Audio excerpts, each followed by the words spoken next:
பஞ்ச அக்ஷரம் என்றால் என்ன தெரியுமா? பஞ்சம் என்பது 5, அக்ஷரம் என்பது எழுத்து, அதாவது 5 எழுத்து மந்திரம். அந்த 5 எழுத்து மந்திரமே நம சிவாய. இந்த 5 எழுத்துக்களையும் நாம் சாதாரண எழுத்துக்கள் என்று நினைக்க கூடாது. அவை பஞ்சபூதங்களின் உருவமே. ந என்பது நிலத்தை குறிக்கும், ம என்பது நீர், சி என்பது நெருப்பு, வா என்பது காற்று, ய என்பது ஆகாயம். மேலும் இந்த பஞ்சபூதங்களுக்கும் தனித்தனியே ஓசைகள் இருக்கிறது.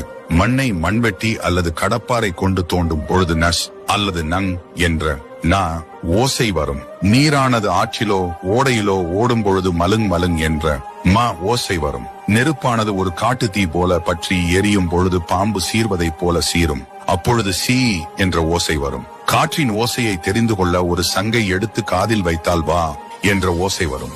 ஆகாயத்தின் ஓசையை தியானத்தை மேற்கொண்டு வெட்ட வெளியை உணர்ந்தால் மட்டுமே உணர்ந்து கொள்ள முடியும். இந்த 5ஐயும் ஒன்றிணைத்தால் தான் பிரபஞ்சம் உருவாகிறது. அதே போல இந்த நமசிவாய என்ற சொல் உச்சரிக்கப்படும் போதே அதற்குள் பிரபஞ்சத்தின் சக்தி அனைத்தும் நம்முள் ஒலிக்கத் தொடங்குகிறது. இன்னும் ஒரு அதிசயம், ந மற்றும் ம என்பது மெல்லினம் மேன்மை, சி என்பது வல்லினம் வலிமை, வ மற்றும் ஏ என்பது இடையினம் இணக்கம். அதாவது நம சிவாயம் சொன்னால் நம்முள் மென்மையும் வலிமையும் சமநிலையில் கலந்து மனிதனை முழுமையானவனாக மாற்றுகிறது.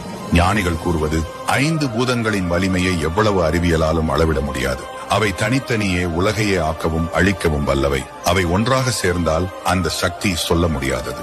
அந்த சக்தியை மனிதனுக்குள் சமநிலைப்படுத்தும் திறன் கொண்ட மந்திரமே நமசிவாயம்.